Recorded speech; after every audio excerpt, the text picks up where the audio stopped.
సీజన్లో రైతు భరోసా పంపిణీకి తెలంగాణ సర్కారు సిద్ధమైంది. ఇవాళ రైతు భరోసా నిధులను రైతుల ఖాతాల్లో జమ చేయనున్నారు. ప్రస్తుతం సీఎం రేవంత్ రెడ్డి మాట్లాడుతున్నారు. లైవ్ ద్వారా చూద్దాం. పాలనా ప్రభుత్వం అందిస్తున్న రైతు భరోసా సదస్సులో ఇది ఒక కొత్త మనిషికి అన్నం పెట్టే రైతన్నకు నమస్కరిస్తూ ప్రజా పాలనా ప్రభుత్వం అందిస్తున్న రైతు భరోసా సదస్సులో ఇది ఒక కొత్త ఉషస్సు.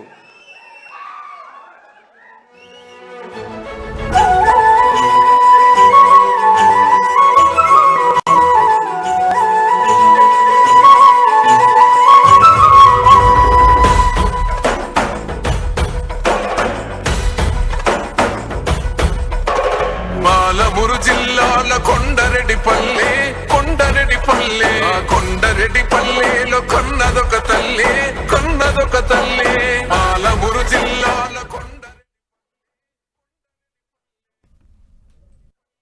కొన్నదొక తల్లి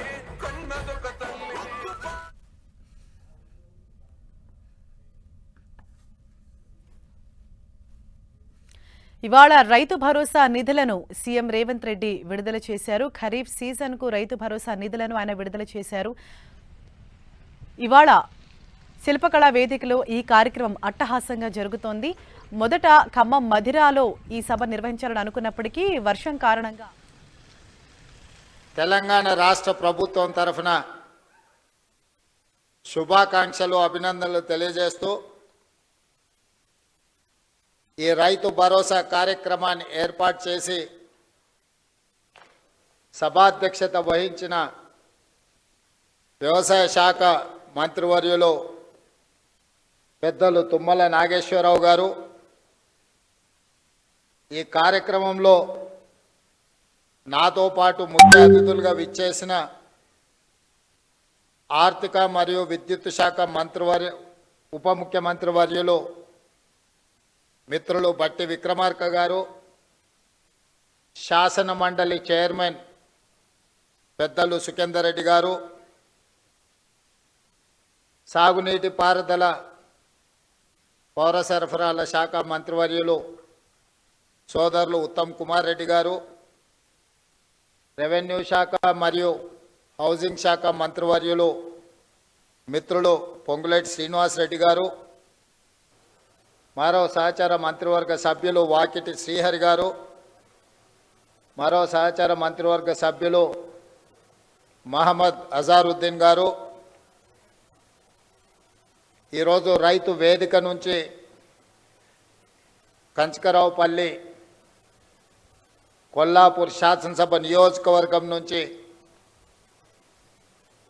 పాల్గొంటున్న సహచార మంత్రివర్గ సభ్యులు జూపల్లి కృష్ణారావు గారు, అదేవిధంగా మీర్జాపూర్ రైతు వేదిక నుండి ఈ సమావేశంలో పాల్గొంటున్న మిత్రులు సహచర మంత్రివర్గ సభ్యులు పొన్నం ప్రభాకర్ గారు, వేదిక మీద ఉన్న పార్లమెంట్ సభ్యులు, శాసన మండలి సభ్యులు, శాసనసభ్యులు, వివిధ కార్పొరేషన్ల చైర్మన్లు, ఈరోజే బాధ్యత చేపట్టిన తెలంగాణ రాష్ట్ర ప్రభుత్వ ప్రధాన కార్యదర్శి గారు, వ్యవసాయ శాఖ ఉన్నతాధికారులు, రెవెన్యూ శాఖ అధికారులు, ఆర్థిక శాఖ అధికారులు, మీరందరూ ఈ పండుగ కార్యక్రమంలో శిల్పారామంలో పాల్గొన్న రైతు సోదరులతో పాటు తెలంగాణ నలుమూలల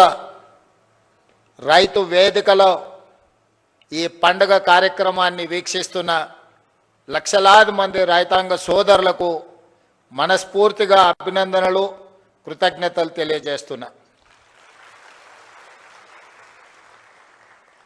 రైతు సోదరులారా, ఈనాడు తెలంగాణ రాష్ట్ర ప్రభుత్వం డిసెంబర్ 7, 2023 నాడు ప్రజాపాలన బాధ్యత చేపట్టినప్పుడు 30 నెలల పరిపాలనలో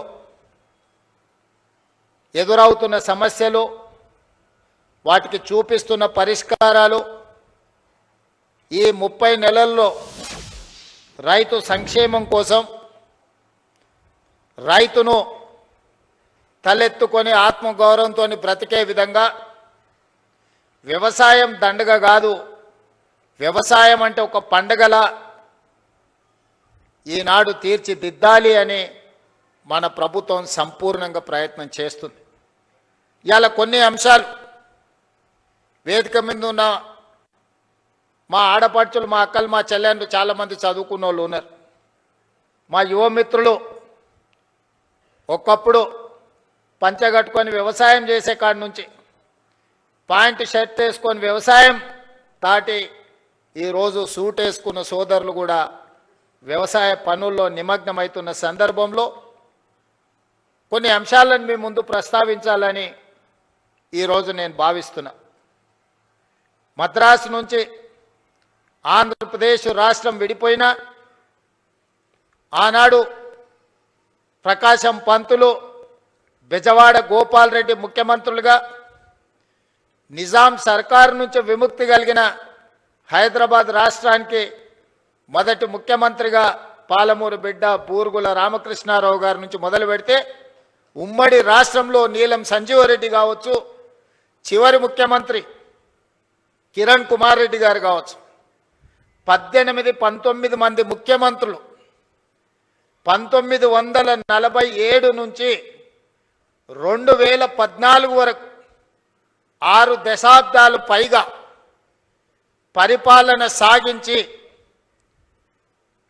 మన రాష్ట్రం మీద, రాష్ట్రం విడిపోయినప్పుడు తెలంగాణ ప్రజలకు అప్పు ఇచ్చింది 69,000 కోట్ల రూపాయలు.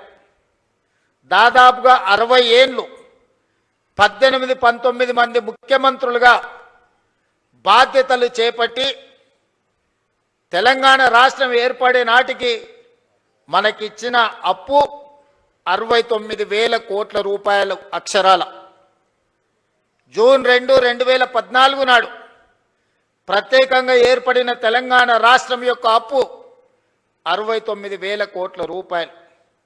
జూన్ 2, 2014 నాడు కల్వకుంట్ల చంద్రశేఖరరావు గారు పెద్దలు తెలంగాణ రాష్ట్ర ముఖ్యమంత్రిగా బాధ్యతలు చేపట్టి డిసెంబర్ 7, 2023 నాడు ప్రజాపాలనలో ప్రభుత్వాన్ని ఏర్పాటు చేసిన తెలంగాణ రాష్ట్ర 2వ ముఖ్యమంత్రిగా నాకు బాధ్యత అప్పజెప్పినప్పుడు ఈ రాష్ట్రం యొక్క అప్పు 8,11,000 కోట్ల రూపాయల అప్పు. అక్షరాల 18 మంది ముఖ్యమంత్రులు దాదాపుగా 60 ఏళ్ళు 69,000 కోట్ల రూపాయల అప్పు చేస్తే కేవలం ఒకే ఒక్క కుటుంబం కల్వకుంట్ల చంద్రశేఖరరావు గారి కుటుంబము 7 లక్షల కోట్ల పైగా అప్పు చేసి రాష్ట్ర విభజన జరిగినప్పుడు 16,000 కోట్ల రూపాయల మిగులు ధనిక రాష్ట్రంగా తెలంగాణ రాష్ట్రాన్ని శ్రీమతి సోనియా గాంధీ గారు, శ్రీ మన్మోహన్ సింగ్ గారు మనకు అప్పచెప్పితే అప్పుల ఊపిలో నిండా ముంచేసి మళ్ళీ లేవ్వడానికి కూడా అవకాశం లేకుండా మన మీద మన్ను గప్పి అప్పుల్లో నిండా ముంచి అప్పులు తప్పులు చేసి 8,11,000 కోట్ల రూపాయలతోని బాధ్యత అప్పచెప్పింది. ఎన్నికల సందర్భంగా 6 లక్షల కోట్ల రూపాయల అప్పు ఉందని మేమంటే కాంగ్రెస్ అబద్ధాలు చెప్తుంది, 4 లక్షల కోట్ల అప్పు కూడా లేదని బుకాయించే ప్రయత్నం చేశాడు.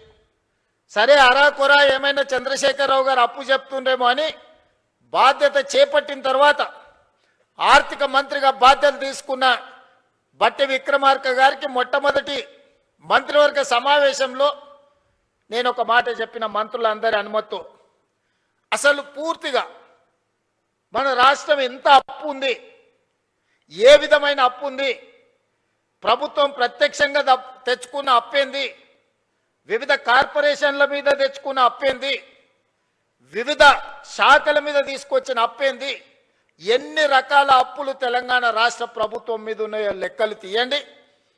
ఆర్థిక శాఖలో పనిచేస్తున్న అధికారులను పిలిచి కూర్చోబెట్టండి. ఒక శ్వేత పత్రాన్ని శాసనసభలో ప్రవేశపెట్టి తెలంగాణ ప్రజలకు పూర్తి వివరాలు అందిద్దామని మేము ప్రయత్నం చేసినాం. ఇక తవ్వుతున్న కొద్దీ గుట్టల కొద్దీ అప్పులు బయటపడ్డాయి. అప్పులే కాదు, అందిన కాడికల్లా చేబదులు తీసుకొచ్చి 7 తారీఖు నాడు నేను బాధ్యత తీసుకొని ఆఫీస్కి వచ్చి చీఫ్ సెక్రటరీ గారిని పిలిచి ఈ నెల మీ జీతం వచ్చిందా అని అడిగిన. మా జీతం ఎక్కడిది సార్, నెల చివరికి కానీ వచ్చే పరిస్థితి లేదు, అది కూడా ఇన్స్టాల్మెంట్లలో ఇస్తున్నారు సార్. వెనకటికి ఎప్పుడో మేము టీవో ఫ్రిడ్జో కొనుక్కునేది ఇన్స్టాల్మెంట్లలో, ఇప్పుడు మా ప్రభుత్వ ఉద్యోగులకు 7 లక్షల మందికి మాకు ఇన్స్టాల్మెంట్లలో జీతాలు ఇస్తున్నారని చెప్పిండు. అదేందా ధనిక రాష్ట్రం, ప్రభుత్వ ఉద్యోగులకు కూడా జీత భత్యాలు ఇవ్వలేని పరిస్థితి అంటే ఇది ఇయ్యాలిగా సార్, ఆయళ్ళ నుంచి గిట్లనే ఉంది. మేము ప్రభుత్వ ఉద్యోగస్తులకు జీతాలు ఇవ్వలేని పరిస్థితుల్లో తెలంగాణ రాష్ట్రం ఉందని చీఫ్ సెక్రటరీ గారు చెప్పారు. ఇది వాస్తవం. అందుకే ఆ రోజు స్పష్టంగా చీఫ్ సెక్రటరీ గారికి చెప్పిన, ప్రభుత్వం అంటే యజమాని, యజమాని తన దగ్గర పనిచేసే వాడికి మొదటి తారీఖు నాడు జీతం ఇవ్వకపోతే ఆ యజమాని మీద పనివాడికి అసలు భరోసానే ఉండదు. భరోసా ఉండడమే లేకపోవడమే కాకుండా పని చెప్పాలంటే కూడా యజమానికి ధైర్యం ఉండదు.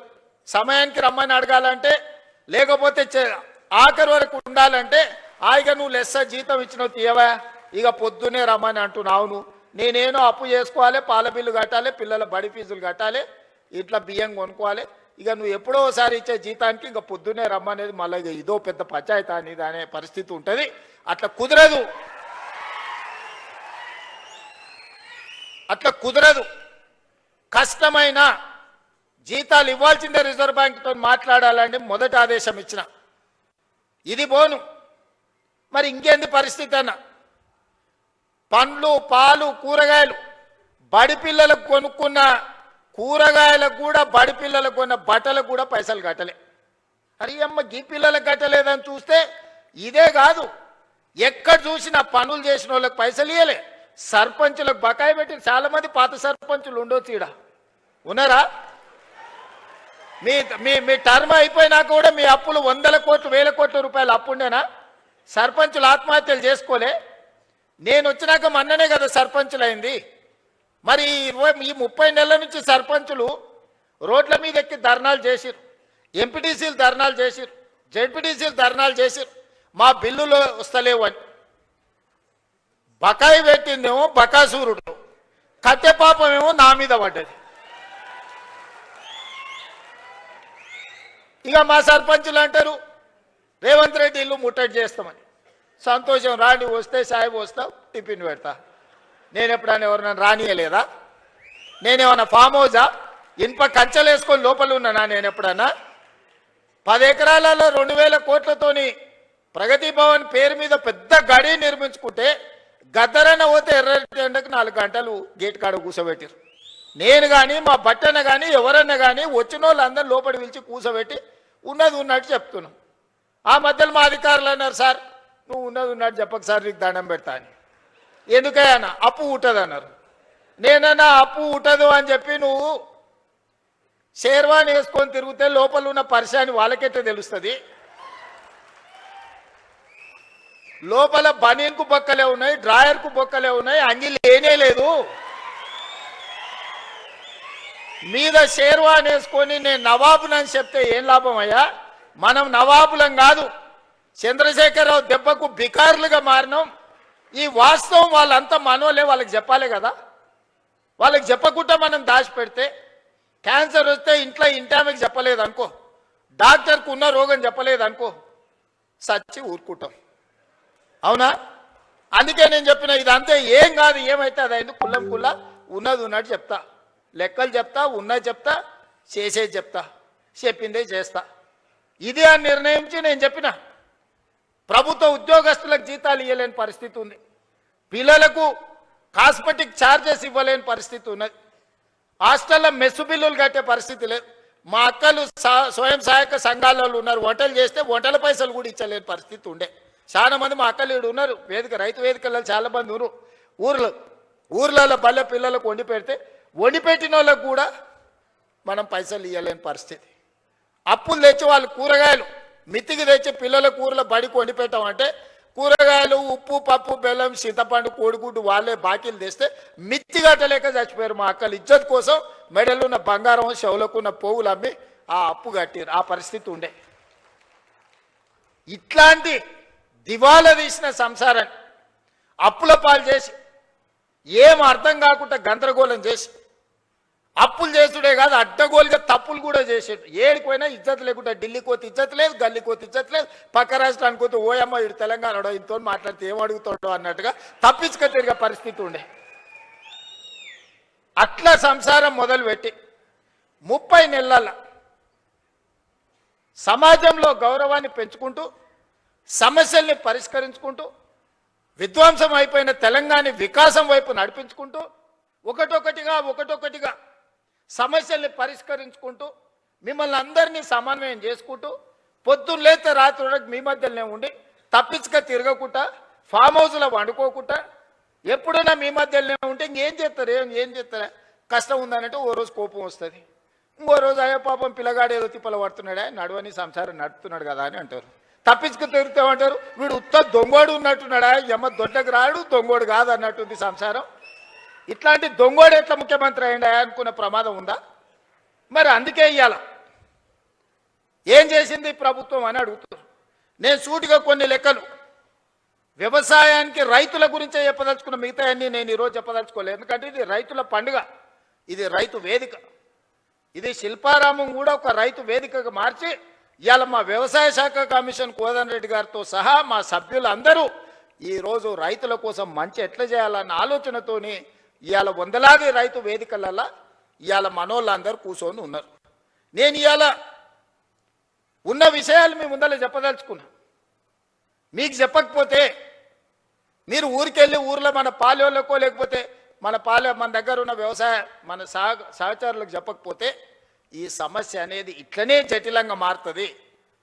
ఇవాళ రైతు రుణమాఫీ 25,35,000 మంది రైతులకు 20,677 కోట్ల రూపాయలు 2 లక్షల వరకు రైతు రుణమాఫీ చేసిన మాట వాస్తవం కాదా? ప్రతి ఊర్లో రైతుల వివరాలు గ్రామ సభలలో చదివి వినిపించినాం. రైతు భరోసా ఆయన రైతు బంధు అన్నాడు. ఆ రైతు రాబంధు మీకు బకాయి పెడితే ప్రభుత్వం వచ్చిన ఎంబడే నెల తిరగక ముందే 7,000 కోట్ల రూపాయల పాత బకాయిలు మేం చెల్లించినాం. రైతు రాబంధువు మీ నెత్తి మీద పెట్టిపోతే నేను వచ్చి కట్టిన ఒడ్లు సివిల్ సప్లైస్ కార్పొరేషన్ కొని బకాయిలు పెట్టిపోతే ఉత్తమ్ కుమార్ రెడ్డి గారు వచ్చి ఈరోజు ఆ ఒడ్ల పైసలు ఆనాడు 2023 నాడు మీకు చెల్లించడం జరిగింది. ఇవాళ రైతు భరోసా 10,000 సంవత్సరానికి వాళ్ళు ఇస్తే 12,000కు పెంచి ఇప్పటి వరకు 27,000 పైచిలకు కోట్ల రూపాయలు మీ ఖాతాలేసి ఇవాళ మరో 9,000 కోట్ల రూపాయలు వేయడానికి మొదటి విడత 9 రోజుల్లో మీ ఖాతాలో 9,000 కోట్లు వేయడానికి దాదాపుగా రైతు భరోసా మీద ఈ విడతతో కలిపితే 36,000 కోట్ల రూపాయలు ఈరోజు రైతులకు అందించిన చరిత్ర ఈరోజు ఈ ప్రభుత్వానిది. అదేవిధంగా కాంగ్రెస్ వస్తే కరెంటు ఉండదు, కాంగ్రెస్ వస్తే రైతులకి కరెంటు కష్టాలన్నారు. ఉచిత కరెంట్ ఎవరయ్యా కనిపెట్టింది? ఈ దేశంలో ఎవరికన్నా రైతులకు ఉచిత కరెంట్ ఇవ్వాలన్న ఆలోచన వచ్చిందా? ఆనాడు డాక్టర్ వైఎస్ రాజశేఖర రెడ్డి చేవెళ్ల నుంచి ఇచ్చాపురం వరకు పాదయాత్ర చేసినప్పుడు తెలంగాణ రైతాంగం అందరూ కాలిపోతున్న మోటార్లు పేలిపోతున్న ట్రాన్స్ఫార్మర్లు చూపించి మా రైతుల కన్నీళ్లు తీరవాలి, తెలంగాణ వ్యవసాయం మొత్తం కరెంటు మోటార్ల మీద ఆధారపడ్డ వ్యవసాయం అంటే కాంగ్రెస్ పార్టీ ఎన్నికల మేనిఫెస్టోలో పెట్టి ఉచిత కరెంటుని దేశంలో కనిపెట్టిందే కాంగ్రెస్ పార్టీ. ఉచిత కరెంటు కాంగ్రెస్ పార్టీ పేటెంట్. ఏ సన్నాసన్న ఉచిత కరెంటు మాది అన్నాడంటే మా అక్కలు చీపురు కట్ట మలిపి కొడతారు. ఆ ఎల్ల చాలా మంది అన్నారు ఉచిత కరెంట్ అంటే బట్టలు ఆరేసుకోవాల్సి వస్తుందని. ఇచ్చి చూపించి రాజశేఖర రెడ్డి గారు 2004 ముఖ్యమంత్రిగా ఎల్బీ స్టేడియంలో ప్రమాణ స్వీకారం చేసినప్పుడు 7 గంటల ఉచిత కరెంటుతో పాటు వందలాది కోట్ల రూపాయలు రైతుల కరెంటు బిల్లులను రద్దు చేసి లక్షలాది మంది రైతుల మీద ఉన్న క్రిమినల్ కేసెస్ రద్దు చేసిన సంతకం, మొట్టమొదటి ఫైల్ మీద సంతకం ముఖ్యమంత్రిగా వైఎస్ రాజశేఖర రెడ్డి గారు కాంగ్రెస్ పార్టీ 2004 సంవత్సరంలో సంతకం పెట్టింది కాంగ్రెస్ పార్టీ కాదా? ఇవాళ గుడ్డొచ్చంట కోడిని బెదిరించిందంట. ఈడెవడో వచ్చి మేమిచ్చిన ఉచిత కరెంటుకు నీ ఖాతాలో రాసుకొని కాంగ్రెస్ వస్తే కరెంటు కష్టాలు అన్నాడు. ఆ ఉచిత రైతు కరెంటుకు ప్రతి నెల మా బట్టి విక్రమార్క గారు ఆర్థిక మంత్రి ఆయనే, విద్యుత్ శాఖ మంత్రి ఆయనే, ఎడమ చేత్తో ఇస్తుండు, కుడి చేత్తో తీసుకుంటూ నెలకు 1000 కోట్ల రూపాయలు ఇవాళ రైతులకు ఉచిత కరెంటు మీద 30,000 కోట్ల రూపాయలు 30 నెలల బట్టి విక్రమార్క గారు ఉచిత 24 గంటల ఉచిత విద్యుత్ కోసం రైతుల కోసం 30,000 కోట్ల రూపాయలు ఈనాటికి మనం ఖర్చు పెట్టినాం. బోనస్ కింద 4,000 కోట్లు దాదాపుగా ఉత్తమ్ కుమార్ రెడ్డి గారు ఇచ్చారు. వ్యవసాయ పనిముట్లకు ఈరోజు తుమ్మల నాగేశ్వరరావు గారు 2,000 కోట్ల రూపాయలు ఖర్చు పెట్టారు. రైతు బీమా దాదాపుగా 3,500 కోట్ల రూపాయలు రైతు బీమా కోసం ఈరోజు మనం ఖర్చు పెట్టినాం. సివిల్ సప్లైస్ కార్పొరేషన్ 10 ఏళ్లలో వాళ్ళు కొనుగోలు చేసింది ఎంత, 2.5 ఏళ్లలో మనం కొనుగోలు చేసింది ఎంత ఒక్కసారి లెక్క పెట్టుర్రి. 10 ఏళ్లలో వాళ్ళు కొన్నది మొత్తం 1,68,000 కోట్లు అనుకుంటే ఖాళీ 2.5 ఏళ్లలో ఉత్తమ్ కుమార్ రెడ్డి గారు 80,000 కోట్ల రూపాయలు పైగా సివిల్ సప్లైస్ కార్పొరేషన్ నుంచి వడ్లు కొనుగోలు చేసి రైతులకు ఈరోజు రైతులకు ఇచ్చిండు. ఇట్లా లెక్కలేస్తే 30 నెలల దాదాపుగా 1,75,000 కోట్ల రూపాయలు ఈ ప్రభుత్వం రైతాంగం కోసం ఖర్చు పెట్టింది. సరాసరి ప్రతి నెల 6,000 కోట్ల రూపాయలు రైతుల కోసం మేం ఖర్చు పెడితే మీరు 2,500 కోట్ల రూపాయలు కూడా ఖర్చు పెట్టలేదు. మరి వ్యవసాయానికి మేం పండుగ చేసినామా, మీరు చేసిర్రా? ఇవాళ ఊర్లలో తిరిగి ఈరోజు రైతులను క్షమించే సభ పెట్టమని తాటి చెట్టు లెక్క అయ్యాడు కానీ తలకాయ లేనట్టుంది చెప్తా ఉన్నాడు. చెట్టులు ఎక్కువ ఎరిగితే సరిపోదు, అందులో ఆవగించనంత గుజ్జు ఉండాలని పెద్దలు చెప్పారు. అందుకే ఇవాళ ఏ విషయంలో అయినా మీరు చర్చకు సిద్ధమా, వస్తాడా అసెంబ్లీకి, రైతుల గురించే ప్రత్యేకంగా అసెంబ్లీ సమావేశాలు ఏర్పాటు చేద్దాం. 10 సంవత్సరాలు మీరు చేసింది ఏంది రైతుల కోసం, 10 సంవత్సరాలు మేము చేసింది ఏందో ఈరోజు ఆలోచన చేద్దాం. సాగునీటి ప్రాజెక్టులు కాళేశ్వరం పేరు మీద గోదావరి నదీ జలాలతోని ఉత్తర తెలంగాణను సస్యశ్యామలం చేస్తా, రంగారెడ్డి జిల్లా వరకు తీసుకొస్తని 1,50,000 కోట్ల రూపాయల అంచనాతోని గోదావరి నదీ జలాల మీద కాళేశ్వరానికే 1,02,000 కోట్ల రూపాయలు కాంట్రాక్టర్లకు చెల్లిస్తే 3 ఏళ్ల కాళేశ్వరం కట్టుడు, 3 ఏళ్ల కాళేశ్వరం కూలుడు మీరే కడుతురి, మీరే కూలగొడుతురి. 1,00,000 కోట్ల రూపాయలు గోదావరిలో కలిసిపోయి కాళేశ్వరం కాస్త కూలేశ్వరమైంది. అంతకుముందు ఏ ఊర్లో ఎవరు కష్టపడి ఒడ్లు పండించుకున్నా, ఏ ఊర్లో ఎవరు మక్కలు పండించుకున్నా, ఏ ఊర్లో ఎవరు జొన్నలు పండించుకున్నా, ఏ ఊర్లో ఎవరు సద్దలు పండించుకున్నా, ఏది పండించుకున్నా కాళేశ్వరం నీళ్లతోనే ఈ పంటలు పండినాయి అన్నారు. మరి 3 ఏళ్లలో మేము సుక్క నీరు తీసుకోలేదు, కుప్ప కూలిపోయింది కాళేశ్వరం. సంవత్సరానికి కేవలం ఒడ్ల గురించే నేను చెప్పదలుచుకున్నా, 2,88,00,000 మెట్రిక్ టన్నుల ఒడ్లు పండించి తెలంగాణ రైతాంగం తమ రక్తాన్ని చెమటగా మార్చి దేశంలోనే తెలంగాణ రాష్ట్రాన్ని నెంబర్ 1గా నిలబెట్టింది తెలంగాణ రైతాంగం కాదా? మా రైతు సోదరులు కష్టపడి రక్తాన్ని చెమటగా మార్చి పండించిన ఒడ్లు కాళేశ్వరం నీళ్లతో పండించారని కథలు చెప్తావు కదా చంద్రశేఖరరావు గారు. ఈ కాశీ మజిలీ కథలు ఎన్ని రోజులు చెప్తారు మీరు? ఎన్నిసార్లు మోసం చేస్తారు? అందరినీ అన్నిసార్లు ఎల్లకాలం మోసం చేయలేరు చంద్రశేఖరరావు గారు. అందుకే ప్రజలు ఆలోచన చేసిర్రు, 10 ఏళ్ళు అవకాశం ఇచ్చిర్రు, చెప్పిందల్లా నమ్మిర్రు. హరికథ చెప్పు, బుర్రకథ చెప్పు, ఏ కథ చెప్తే ఆ కథ నమ్మిర్రు. ఏదో చేస్తాడో చూద్దాం పెద్ద మనిషి అని. చివరికి అన్ని కథలు విన్న తర్వాత గొలుసులు తెచ్చి బంధించి బకాసూరుని తీసుకుపోయి ఫామ్ హౌస్లో గట్టేసిర్రు బయటికి వెళ్ళకుండా. ఇక నిన్న మన పిల్ల రాక్షసులు బయలుదేరి వస్తాడు ఇక చంద్రశేఖరరావు రావాలని కోరుకుంటురని. ఎవడు కోరుకుంటున్నా? ఎవరికేమిచ్చిర్రు? మీకంటే ఫామ్ హౌస్లు ఇచ్చిర్రు, రాసుకోనికే పేపర్లు ఇచ్చిర్రు, చూపించుకోనికే టీవీలు ఇచ్చిర్రు, దోసుకోనికే తెలంగాణ రాష్ట్రాన్ని ఇచ్చిండు. మీకు రావాలేమో చంద్రశేఖరరావు, మా రైతులకు ఎందుకయ్యా?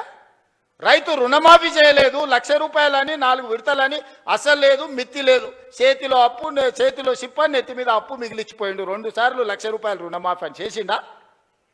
డబుల్ బెడ్రూమ్ అన్నాడు ఇచ్చిండా? దళితుల 3 ఎకరాల భూమి అన్నాడు ఇచ్చిండా? ఇంటికో ఉద్యోగం అన్నాడు ఇచ్చిండా? 1 కోటి ఎకరాలకు నీళ్ళు ఇస్తా అన్నాడు పారిచ్చిండా? ఏం చేసిండా నేను అడుగుతున్నాను మళ్ళా రానికి. ఒక్కటి చేసిండా? ప్రతిపక్షాలు మా జోలి ఉన్నాడు ఫోన్లలో అంటే హార్టికల్చర్, అగ్రికల్చర్, ప్రాన్ కల్చర్ అన్ని కల్చర్లను సర్వనాశనం చేసిండు. ఓన్లీ తాగుడు కల్చర్ తెచ్చిపెట్టిండు మనకు.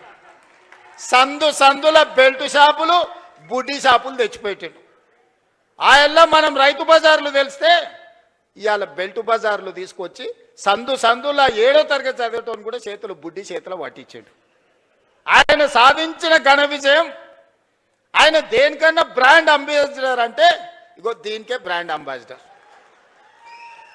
వెనకటికి గింత ఉండే నాయన తాగుడు. మీరు చెప్పురు సోదరులారా. ఇవాళ 4 ఇండ్లకు బెల్ట్ షాప్ వచ్చేసింది. ఒక కిరాణం కొట్ట 4 ఇండ్లకు. ఈ 4 ఇండ్లు నావే, నేనే సప్లై చేస్తాను. కాడికి వచ్చింది ఊర్లలో. మా అక్కలు తలకాయ కొట్టుకుంటారు. ఇంటి ఆయన గట్లున్నాడంటే వీడు కూడా గిట్ట తయారైనాడు ఆ పిల్లగాడని. సాయంత్రం 6 కాకముందే గోడలు పట్టుకొని నడుస్తారు 12-16 ఏళ్ళ పిల్లలు. మా అక్కలకు గోస తెలవాలి. ఇంటి ఆయన ఎట్లో అట్లా మోస్తే ఇంకేముందో నా జీవితం అంటే ఇట్లా అయిపోయింది. కానీ నా కొడుకన్నా మంచోడు అవుతాడు, చదువుకుంటాడంటే పిల్లలను కూడా తాగుబోతులను తయారు చేసాడు చంద్రశేఖరరావును చూసి.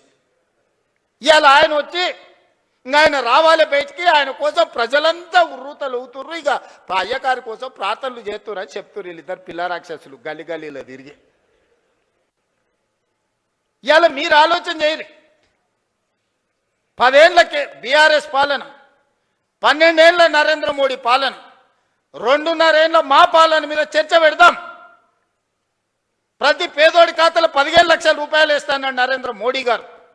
ఎవరి ఖాతాలు వేసిండో లెక్కలు చూపారు. మీరు ఒక్కరి ఖాతాలో మోడీ 15 లక్షలు వేసిండా? రైతుల ఆదాయం 2 చేస్తా అన్నాడు. వచ్చిందా?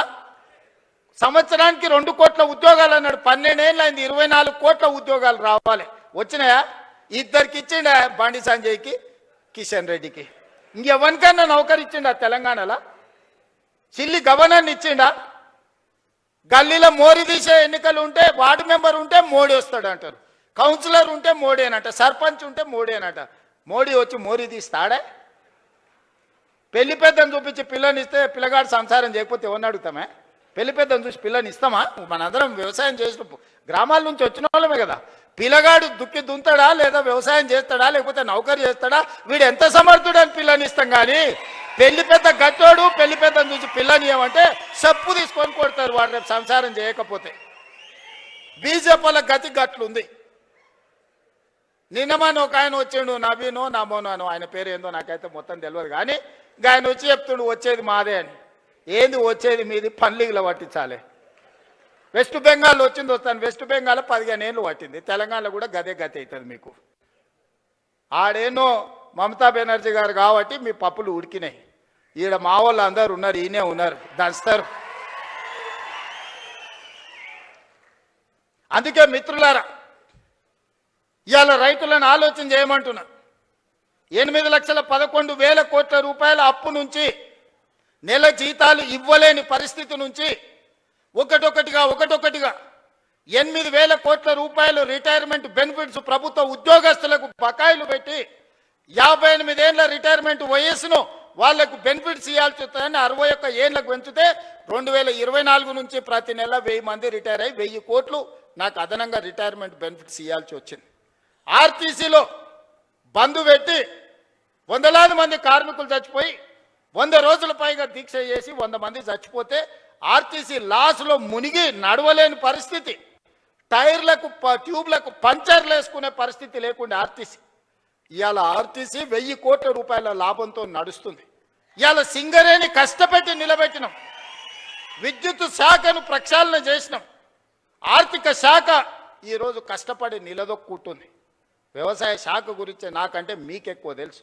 రెవెన్యూ శాఖ ధరణి పేరు మీద ఘడీల కోసం గులాంగిరి చేసే వ్యవస్థను తీసుకొస్తే ధరణిని బంగాళాఖాతంలో వేసి భూభారతి తీసుకొచ్చి ఈరోజు మీ సమస్యల్ని ఈ ప్రభుత్వం పరిష్కరిస్తలేదా? మా అక్కలు ఈయనే ఉన్నారు. ఆ ఎల్ల అమ్మగారింటికి పోవాలన్నా అమ్మవారిని దర్శించుకోవాలంటే అయితే ఇంటాయనని అడగాలి, లేకపోతే పిల్లల్ని అడగాలి. బస్కి రాయి బిడ్డ, అమ్మని చూసి వస్తా అంటే ఇప్పుడు నువ్వు ఏముంది అమ్మ నీకు, దసరాకు వదువుగా అని అనేటోళ్ళు ఉగాదికి అడిగితే. ఇవాళ ఇంటాయన బావి కాడిపోతే అక్క బస్ ఎక్కి చక్క పోయి అమ్మని చూసి మళ్ళీ వచ్చి ఎప్పటిలాగా వంట వండుకుంటా ఈటీవీ మా టీవీ సీరియల్ చూస్తుంది.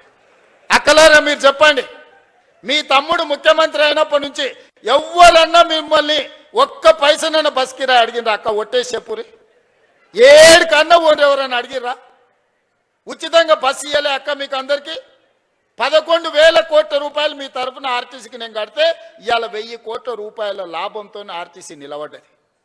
మా అక్కల్ని అందరినీ ఆర్టీసీ బస్సులో మారాన్నులాగా పోతుంటే ఆటో వాళ్ళని రెచ్చగొట్టి ఆర్టీసీ ఆడబిడ్డలకు బంధు పెట్టురని ఆటో డ్రైవర్లను తీసుకొచ్చి మీ మీద ధర్నా చేయించాం. ఇరుగుతుందని చెప్పిన ధర్నా చేయించినోనికి మా అక్కల దగ్గరకు పోయారంటే ఇరుగుతుంది, ఏషాలు ఏ కూర మూసుకొని ఇటుకోరానంటే అందరు ఎక్కడోళ్ళు అక్కడ పోయారు.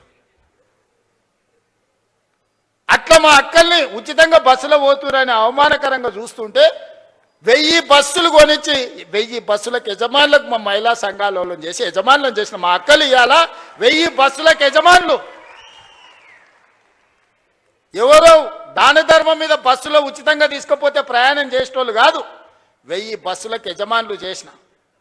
సోలార్ విద్యుత్ అంటే అదాని అంబానీ అంటే 1000 మెగావాట్ల సోలార్ విద్యుత్ మా ఆడబిడ్డలకు ఇచ్చి ఈరోజు విద్యుత్ ఉత్పత్తి చేసే పెట్టించి ఈరోజు బట్టిగారితో ఒప్పందం చేపించి ఇవాళ మా అక్కలకు అందరికీ సోలార్ విద్యుత్ ఉత్పత్తి చేసే యజమానులను చేపించిన. పెట్రోల్ బంకులు రిలయన్స్ నడుపుతుందంటే నారాయణపేట నుంచి ఈరోజు సంఘాలకు పెట్రోల్ బంకులు ఇప్పించి పెట్రోల్ బంకు యజమానులను మా అక్కలను చేయలేదా? రిలయన్స్తో పోటీ పడే విధంగా మా అక్కలు ఇన్నే ఉంది కదా, చెప్పమను. ఇవాళ ఈ శిల్పారామం హైటెక్ సిటీ అంటే అన్ని ఐటీ కంపెనీలు, విప్రో, మైక్రోసాఫ్ట్, లేకపోతే పెద్ద పెద్ద కంపెనీలని. ఎప్పుడన్నా మా అక్కలకి పక్కనే 3.5 ఎకరాలు ఉందయా, 1000 కోట్లది. ఒకసారి ఇందిరా మహిళా శక్తి స్టాల్స్ అని దీని పక్కనే గోడ కూడా మొత్తం లేదు, పోత చూసిపోరు. 1000 కోట్ల రూపాయలతో మా అక్కలు తయారు చేసిన వస్తువులు అమ్ముకోనికి హైటెక్ సిటీ పక్కన 1000 కోట్లు 150 షాపులు మా అక్కలు ఉత్పత్తి చేస్తే గ్రామాలలో ఉత్పత్తి చేసే వస్తువులను ప్రపంచానికే గర్వంగా ఇక్కడ పెట్టి ఇలా మా అక్కలకు హైటెక్ సిటీ పక్కన 1000 కోట్ల భూమి నేనిచ్చిన 1000 కోట్లు 8,000 గ్రామ సంఘాల కోసం మీటింగుల కోసం ఒక్కటేసారి మొన్న టెంకాయ కొట్టి ప్రారంభించిన. జిల్లా కేంద్రాలు తొందరలోనే 23 జిల్లాల వాళ్ళ మహిళా సంఘాలకు జిల్లా కార్యాలయాలు ఈరోజు కట్టిస్తున్నాం. ఇందుకోసం మేము పోవాలనా? పిల్లల ఫీజు రియంబర్స్మెంట్ పరిష్కరించి ఒక పద్ధతి పట్టుకొచ్చినందుకు వాళ్ళ తెలంగాణ ఉద్యమమే నిరుద్యోగ సమస్య కదా. ఓ శ్రీకాంతాచారి, ఓ కానిస్టేబుల్ కిష్టయ్య, ఓ ఈశాన్ రెడ్డి, ఓ వేణుగోపాల్ రెడ్డి, ఓ సురేష్ నాయక్, ఓ కవితా నాయక్, ఈ పిల్లలందరూ దేనికోసం చచ్చిపోయినరు? మేము అమరులమైనా సరే ఉస్మానియా యూనివర్సిటీ గేటును దాన్ని పెట్రోల్ పోసుకొని తగలబెట్టుకున్న యాదయ్య దేనికోసం చనిపోయిండు? యాదిరెడ్డి ఎర్రకోట ముందల చెట్టుకు ఉరేసుకొని దేనికోసం ప్రాణత్యాగం చేసిండు? శాశ్వతంగా ఈ తెలంగాణను పట్టి పీడిస్తున్న ఉద్యోగ సమస్య, నిరుద్యోగ సమస్యను పరిష్కరించడానికి 100,000 మంది ఆత్మ బలిదానాలు చేసుకుంటే దుర్మార్గుడా నువ్వు ముఖ్యమంత్రి అయి నువ్వు, నీ కొడుకు, నీ అల్లుడు, నీ బిడ్డ, నీ సడ్డకుని కొడుకుకు ఉద్యోగాలు ఇచ్చుకున్నావు. కానీ మా నిరుద్యోగ యువకులకు పరీక్షలు పెడితే పేపర్లు పల్లి బఠానీలాగా జిరాక్స్ సెంటర్లలో అమ్ముకున్న దుర్మార్గుడా, నీ ప్రక్షాళన చేసి 70,000 ఉద్యోగాలు 30 నెలలు ఇచ్చింది నేను కాదా? ఆడ ఈడ కాదు, గ్రూప్ 1 ఈడి నుంచే 562 మందికి ఈ నుంచే ఉద్యోగ నియామక పత్రాలు ఇచ్చిన. పుల్లలు పెట్టి కేసులు పెడితే సుప్రీంకోర్టు వరకు పోయి కొట్లాడి 562 మంది పేదోళ్ళ బిడ్డల్ని కాపాడి ఇవాళ గ్రూప్ 1 అధికారులను చేసిన. గ్రూప్ 2లో 1100 మందిని చేసిన. గ్రూప్ 3, గ్రూప్ 4 టీచర్స్, డాక్టర్స్ అన్ని డిపార్ట్మెంట్లలో ఆర్ఎన్బి, యుఎన్సి ప్రతి డిపార్ట్మెంట్లో అగ్రికల్చర్ నుంచి ఇరిగేషన్ వరకు ఎడ్యుకేషన్ నుంచి ప్రతి డిపార్ట్మెంట్లో 70,000 ఉద్యోగ ఖాళీలను భర్తీ చేసి వాళ్ళందరూ కూడా మొదటి తారీఖు నాడే జీతాలు ఇస్తున్నాం కదా. ఇది కాదా ప్రజాపాలన? ప్రజలు ఎన్నుకున్న ప్రభుత్వం ఇది కాదా? 5 ఏళ్ల కోసం ప్రజలు ఎన్నుకుంటే నువ్వు రాజీనామా చేయి, నువ్వు దిగిపో. నీ అయ్యా జాగీరా దిగిపోనికే? మీ తాతల గడి అనుకుంటున్నావా? గడి ముందల లేకపోతే మేమేమన్నా బానిసలం అనుకుంటున్నావా? ఏమనుకుంటున్నావు? బిడ్డ దుక్కి దున్నే చేతులు ఇవన్నీ ఈడు ఉన్నాయి. నువ్వు అనుకుంటున్నావేమో మళ్ళా రావాలే, వస్తాడు, తిరుగుతాడు అని. వస్తే ఏమిస్తాడు, ఏమి చేయడు? మీరు ఆలోచన చేయండి సోదరులారా. రైతు రుణమాఫీ చేయడు, రైతు భరోసా ఇవ్వడు, నిరుద్యోగ సమస్య తీర్చడు, పండించిన పంట కొనడు.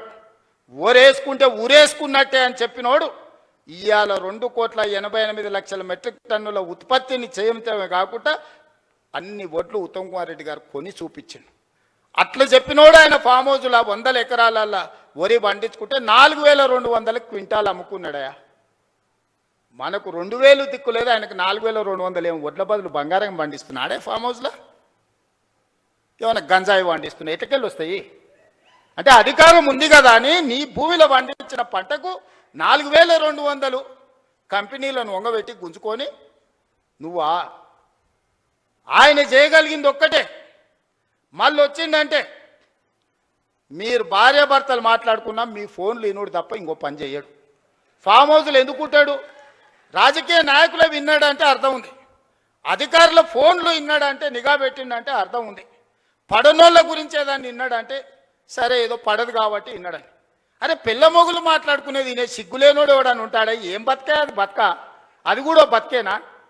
ఆఖరికి కన్న బిడ్డ కూడా చెప్పాను, నేను నా మొగుడు మాట్లాడుకున్నది కూడా ఈ దుర్మార్గులు విన్నారు అని చెప్పిందా లేదా? నేను కదా ఆయన సొంత బిడ్డనే చెప్పిందా? ఇంకెందుకే సిగ్గులేని బతుకు బాయిల దుంకి సావక? ఇంతకంటే సిగ్గులేని బతికేదాన్ని ఉంటుందా? ప్రతిపక్షాల వింటివి, అధికారుల ఫోన్లు వింటివి, పడనోళ్ళ వింటివి, పక్క రాష్ట్రాల్లో వింటివి, ఆఖరికి ఆలుమొగలు మాట్లాడుకుంటూ కూడా వాళ్ళ ఫోన్లు విని నీ పైశాచిక ఆనందం ఏందని నేను అడుగుతున్నా. అందుకోసం ఆయన మళ్ళా రావాలనా? పాపాల భైరవుడు అంట ఫామ్ హౌస్లో ఉన్నాడంట, మళ్ళీ రావాలనంట. ఆయన కోసం అంట మన అందరం ఎదురు చూస్తున్నామంట. ఇది వీళ్ళ జాతి, వీళ్ళ నీతి. అందుకే మిత్రులారా, ఏది ఉన్నా ఉన్నది ఉన్నట్టు చెప్తా, చెప్పిందే చేస్తా, చేసిందే చెప్తా, కాకపోతే కాదని చెప్తా. ఓ పూట మీకు నచ్చకపోయినా ఉన్నది ఉన్నట్టు చెప్పిండు ఆ పిల్లగాడని అంటారు. నాకేం గొప్ప కిరీటాలు పెట్టుకోవాలని లేదు, వజ్ర వైదూర్యాలు సంపాదించుకోవాలని ఆలోచన లేదు. ఈ పిల్లగాడు ఏదన్నా ఉంటే ఉన్నది ఉన్నట్టు కుండ బలగొట్టినట్టు చెప్తాడా అని మీరు అనుకుంటే చాలే. పదవి ఎంతకాలం ఉంటే ఉంటుంది, పోతే పోతుంది. పదవి ఎవరికి శాశ్వతం? ఇందిరమ్మకే శాశ్వతం కాలే, ఇందిరమ్మకే పదవి శాశ్వతం కాలే, ఎన్టీఆర్కు పదవి శాశ్వతం కాలే, రాజశేఖర రెడ్డికి పదవి శాశ్వతం కాలే. నాకు కూడా పదవి శాశ్వతం కాదు, మాటనే శాశ్వతం. మాట మాట్లాడితే నిలబడతాడు, మాట కోసం ఎంతకైనా నిలబడతాడు అనే పేరు కోసమే ఈ ప్రయత్నం అంతా. అబద్ధాల పునాదుల మీద ఈ ప్రభుత్వాన్ని నడపను. మీకు అబద్ధాలు చెప్పి మిమ్మల్ని నమ్మించే ప్రయత్నం చేయను. ఏమున్నదో అదే చెప్తా, ఏం చెప్పినో అదే చేస్తా. సోదరులారా, తెలంగాణ రైతాంగానికి నా విజ్ఞప్తి ఒక్కటే, వ్యవసాయాన్ని ఈరోజు కాలం మారింది, కాలానికి తగ్గట్టుగా మన నైపుణ్యం పెంచుకోవాలి. ఈసారి వర్షాలు పడవు, శాస్త్రవేత్తలు చెప్తారు. ఎలీనో వచ్చింది, నీళ్లు తక్కువ ఉంటాయి, వర్షాభావం పరిస్థితి ఉంటుంది, వర్షాల మీద నీళ్ళ మీద ఆధారపడ్డ పంటలు వేయకండి అని శాస్త్రవేత్తలు చెప్పారు. నేను గదే చెప్పిన. ఇక చూసినావా రేవంత్ రెడ్డి రైతులకు పంగనామం పెడుతున్నాను. అరే పంకమాలనోడా, వాన పడదురా అని నేను చెప్తున్నా. వాన పడకపోతే, నీళ్లు రాకపోతే, కాలువలు వారకపోతే వరి ఎట్లా వండుతుంది? కొంత తక్కువ చేయండి, తక్కువ నీళ్లతో వండే పంటలు వండించురు అని చెప్పిన. ఇది తప్ప? బజార్లో విలువ కలిగిన పంట సన్న ఓట్లు వేస్తున్నారు. కొన్నిసార్లు మనకు తెలియదు, మనకి ఎవడు ఏజెంట్ వచ్చి అమ్మితే గవ్వే తీసుకుంటాం. 7 రకాలకు మార్కెట్లో మంచి డిమాండ్ ఉంది, 7 రకాలు వేస్తే కొనుగోలుతో పాటు బోనస్ కూడా ఇస్తానని మా ఉత్తమన్న చెప్పిండు. ఒక మంచి మాట రైతులతో, రైతు వేదికలలో ఆ ఇత్తనాలు పెట్టి రైతులకు అందుబాటులో తెచ్చి మళ్ళీ ఏ ఓటి నకిలివి లేకపోతే అవోటి ఇవోటి మీ తలకు దాల్గిచ్చారు కదా అని ఇవాళ రైతు వేదికలలో విత్తనాలు తీసుకొచ్చి మీ అందరికీ అందుబాటులోకి తీసుకొచ్చినాం. పంట మార్పిడి చేయండి అన్నాం. అవసరమైన ఇత్తనాలు మీ దగ్గరికి తీసుకొచ్చి రైతులకు కష్ట సుఖాలు మేం చెప్తుంటే తప్పుడు ప్రచారం, నోరు తెరిస్తే అబద్ధం. దేవుడు ఆ కుటుంబాన్ని మొత్తానికి శాపం పెట్టినట్టు. బిడ్డ ఒక్క నిజం చెప్పినా తలకాయ 1000 ముక్కలేసి చేస్తారు. మీరు మీ జీవితాంతం అబద్ధాలే చెప్పుకుంటా బతుకుర్రని ఆ శాపం ఉన్నట్టుందా? అసలు చూడు, ఒకని మించినోడు ఒకడా అని అమ్మ, ఒకనికి 100 అయితే వానికి 110 మార్కులు వేయాల్సి వస్తుంది అబద్ధాలకు. అతనికంటే గనుడు ఆచంట మళ్ళా అన్నాడు. ఆయనే అట్లా అనుకుంటే అంతకంటే రాటు తేలిర్రా ఈ అమ్మాయి పిల్ల కుర్రనాయాలు ఇద్దరు. నోరు తెరితే అబద్ధాలు బామాడుతులు. అసలు ఇక పోటీ పడి అబద్ధాలు చెప్పుకుంటూ తిరుగుతారు. ఇది పరిస్థితి. అందుకే ఇవాళ వాళ్ళు ఊరూరు తిరగని గల్లి తిరగని వాళ్ళు బుద్ధి మారినంత వరకు దేవుడు వాళ్ళని క్షమించడు. బుద్ధి చక్కగా ఉంటే అన్నీ చక్కగా ఉంటాయి. నోరు మంచిదైతే ఊరు మంచిది అన్నారు, అవునా? ఏమక్క? నోరు మంచిదైతే ఊరు మంచిది అన్నారు, అవునా? అత్త కోపానికి వచ్చిన కోడలు జర మెత్తగా ఉంటే ఇల్లు చక్కగా నడుస్తుంది, అవునా? మీరు అందరు ఏదైనా కోప్పడ్డా నేనేమంటానే, మా వాళ్ళే కదనే, మరి బాధ్యత ఇచ్చినప్పుడు ఓసారి కోపం అవుతుంది. ఇంటి పెద్ద మనిషి దసరా పండుగకు అందరికి బట్టలు తెచ్చినా ఈ కలర్ నాకు నచ్చలేదు అంటారు కోడలు అత్త తెస్తే, అవునా? ఉంటాయి ఇవన్నీ సమస్యలు. గంతెందుక మా అక్కల్ని అడగదలుచుకున్నా, బతుకమ్మ సీరియల్ యాడ్ ఉండే అక్క, వాళ్ళు ఇచ్చినాడు బతుకమ్మ సీరియల్ అయితే జొన్నసేన కాడ పిట్టలకు భయపడనికే కట్టేది. ఇవాళ మనం ఇచ్చిన ఇందిరమ్మ సీరియల్కో మా అక్క మా పెద్దమ్మ మంచిగా కట్టుకొని వచ్చింది. పండుగ నాడు మా తమ్ముడు ఉన్నట్టున్నాడు అని చెప్పి మా తమ్ముని కలుగుతా అని పండుగ పూట చీర పెడితే సారే అనుకుంటుంది పుట్టింటోళ్ళు పెడితే. ఇవాళ నేను పెట్టిన చీరలు కట్టుకొని మా అక్కలు వచ్చారు సంతోషంగా. పోయినసారి ఇప్పుడు పాలపిట్ట చీర ఇచ్చినా వచ్చేసారి సిల్కపచ్చ చీర ఇస్తున్నాం మా అక్కలకు మళ్ళీ తొందరలోనే. ఒక్క దాంట్లోనే వాళ్ళు దొంగతనం చేయకుండా దోపిడీ చేయకుండా ప్రజలకు వనుకొచ్చేది ఏదైనా చేసిరా? ఏదైనా నాకు కొంత సమయం పడుతుంది. కొత్త సంసారమైనా మా అక్కలు మా తమ్ముళ్ళు ఈయనే ఉన్నారు. ఇంటోళ్ళం కాదని ఇల్లు ఎడిగేలా పెడితే కొంత సమయం పడుతుందా అనే స్టవ్ కొనాలన్నా గిన్నెలు కొనాలన్నా ఉప్పు పప్పు ఏది కొనాలన్నా కొంత సమయం పడుతుంది. ఓ పూట అవసరమైతే అన్నున్నా వండుకోనికే కష్టమవుతుంది. లేకపోతే వండుతూ ఒకసారి కుదరదు, ఉపాసం పండాల్సి వస్తుంది. సంసారం సర్దుకొని పోవాలి. సంసారాన్ని బజార్లో పెట్టుకుంటే మన గౌరవమే తగ్గుద్ది. అందుకే ఇవాళ అన్ని రకాలుగా ఈ 30 నెలలు కష్టపడి కొలిక్కి తెచ్చినాం. నగదు జమ కాగానే ఎంబడే మీరు అడగకుంటేనే ఈసారి రైతు భరోసా. పోయినసారి కూడా జూన్లో 9 రోజులలో 9,000 కోట్ల రూపాయలు టక్క మీ ఖాతాలు వేసినా లేదా? ఈసారి కూడా అట్లనే వేస్తా నేను. నగదు జమ చేసినా మీకోసం అన్ని జమ చేసి పెట్టినా. ఖమ్మంలో మదిరలో పెద్ద మీటింగ్, లక్షల మంది రైతులతో చేద్దామని అన్ని ఏర్పాట్లు చేసుకుంటే వానవాడి మొత్తం వేసిందంతా పోయింది. మా బట్టాన ఫోన్ చేసిండు, మొత్తం ఇట్లయింది కదా మళ్ళీ వారం వాయిదా పెట్టేద్దామని. మీటింగ్ వారం వాయిదా పెడతాం కానీ నగదేసేది మాత్రం వాయిదా పెట్టేది లేదు. ఎంబడే శిల్పారామంలో పెట్టారు. నిన్న సాయంత్రం చెప్పినా ఇవాళ పొద్దున్నే పెట్టారు. మీకు కూడా పొద్దున్నే చెప్పుంటారు, అవునా? అంతేకాదు సాయంత్రం శిల్పారామం పోవాలని ఎప్పుడు చెప్పారు మా ఈర్లపల్లి శంకర్ వీళ్ళందరూ. మీకు అందరికీ ఇవాళ చెప్పిందే కదా. 3 రోజుల ముందు అయితే మీకు తెలియదు కదా వీడు ఉందని. మరి ఏం జనార్దనన్న 3 రోజుల ముందు అయితే తెలియదు కదా. మరి ఇవాళ పొద్దుగాలు చెప్తే సాయంత్రానికి అంతా ఏర్పాటు చేసుకున్నాం. ఎందుకంటే మన ఇల్లు చక్కబెట్టుకునే బాధ్యత మనకు ఉండాలి. మా మద్దూరు నుంచి మా కృష్ణన్న కూడా వచ్చిండు. మద్దూరు నుంచి ఇక్కడికి రావాలంటే ఇవాళ తెలిసిందే కదా. కాబట్టి అందుకే ఇవాళ ఏది కూడా ఈ ప్రభుత్వం మీది, ఈ ప్రభుత్వం మనది, ఈ ప్రభుత్వం ప్రజలది, ఈ ప్రభుత్వం మా ఆడబిడ్డలది, ఈ ప్రభుత్వం మా రైతులది, ఈ ప్రభుత్వం మా నిరుద్యోగ యువకులది. ఇది మన ప్రభుత్వం. మంచిగా చేసుకుందాం. పోలీసు నియామకాలు 5,000 పరీక్షలకు నేను ఇవాళ 5,000 ఖాళీలకు నేను నోటిఫికేషన్ ఇస్తే ఈరోజు గతంలో ఇవ్వకపోతే ధర్నాలు ఉండేవి, ఇప్పుడు ఇస్తే ధర్నాలు చేస్తున్నారు. ఇది ఎక్కడో. గతంలో మెట్రో కట్టమని మనం అనేది, ఇప్పుడు మెట్రో కట్టొద్దని వాళ్ళు అంటారు. గతంలో మూసీని ప్రక్షాళన చేయమని మనం అనేది, ఇప్పుడు మూసీ చేయడానికే వీల్లేదంటారు. గతంలో రీజనల్ రింగ్ రోడ్ కట్టండి అని వేయండి అని మనం అనేది, ఇప్పుడు వద్దంటారు. ఏది చూసినా వద్దు అని ఒర్లువతుల్లాగా తయారైంది. మీరు ఒర్లినా పొర్లుడు దండాలు పెట్టినా, మీరు ఎండ్రిని దాగి బాయిలో దుంకినా ఇవన్నీ పనులు చేస్తా. మీరందరూ నిండు మనసుతో ఆశీర్వదించండి. ఈ ప్రభుత్వం మీది. ఈ ప్రభుత్వాన్ని కంచేసి కాపాడుకున్న బాధ్యత మా రైతాంగ సోదరులదే. ఇవాళ ఏం చేయకపోయినా మీ భార్య భర్తలు మాట్లాడుకునేది అయితే ఇంటలేమా? ఓటు ఎక్కువనో ఓటు తక్కువనో ఇచ్చినాం కానీ మీ సంసారంలో సిచ్చు పెట్టే కేసీఆర్ లాంటి తప్పుడు పనులు మాత్రం చేయదలుచుకోలేదు. మళ్ళీ వచ్చిర్రా ఇక చివరికి భార్య భర్తలు మాట్లాడుకునే స్వేచ్ఛ కూడా ఈ రాష్ట్రంలో లేకుండా పోతుంది. అట్లాంటి వాళ్ళని మళ్ళీ రానిచ్చే సమస్యనే లేదు. చాలా మంది దీంట్లో అరుంధతి సినిమా ఎంతమంది చూసిండ్రా? చేతురి ఆ పశుపతిని బంధించిర్రా? గట్లనే ఫామ్ హౌస్లో బంధించిన పశుపతిని మళ్ళా గొలుసులు తెచ్చేది లేదు. అరుంధతి సినిమాలో రాక్షసుని ఎట్లయితే బంగళాల బూతు బంగళాలేసి బంధించినమో ఈ రాక్షసుని కూడా ఫామ్ హౌస్లో గొలుసులేసి మా రైతులు బంధించారు. బయటికి రానిచ్చేదే లేదు. ఇక గదే జైలు గదే మొత్తం. అంతేనా? సిద్ధమే కదా? మరి గట్టిగా సపట్లు కొట్టురు. ఇక బట్టనా నమ్మకం వచ్చిందా నీకు?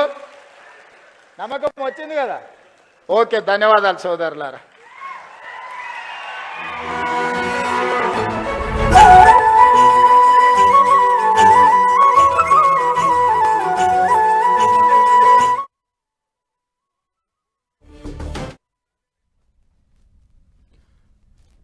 రైతు భరోసా నిధులను విడుదల చేసే కార్యక్రమం చాలా ఘనంగా హైదరాబాద్లోని శిల్పకళా వేదికలో జరిగింది. ఇప్పటి వరకు ముఖ్యమంత్రి రేవంత్ రెడ్డి 5వ రైతు భరోసా నిధులను విడుదల చేసిన సందర్భంగా రైతులను ఉద్దేశించి 30 నెలల్లో వ్యవసాయాన్ని పండుగ చేశామంటూ కీలక వ్యాఖ్యలు చేశారు.